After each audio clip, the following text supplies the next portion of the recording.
మీలో ఎంతమందికి రోటి పచ్చడి అంటే ఇష్టం? మా ఇంట్లో అయితే ఫేవరెట్. మీకు కావాలి ఈ రెసిపీ? అయితే వీడియోలోకి వెళ్ళిపోయి చూసేయండి.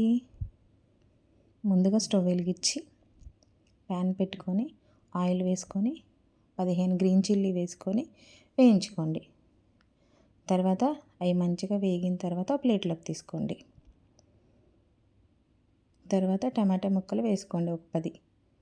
అవి కూడా మంచిగా వేగినాక కొంచెం కరివేపాకు, కొంచెం రాళ్ళుప్పు, వాటర్ పైకి తేలే వరకు మగ్గనివ్వండి టమాటాలు. తర్వాత కొంచెం చింతపండు వేసుకోండి.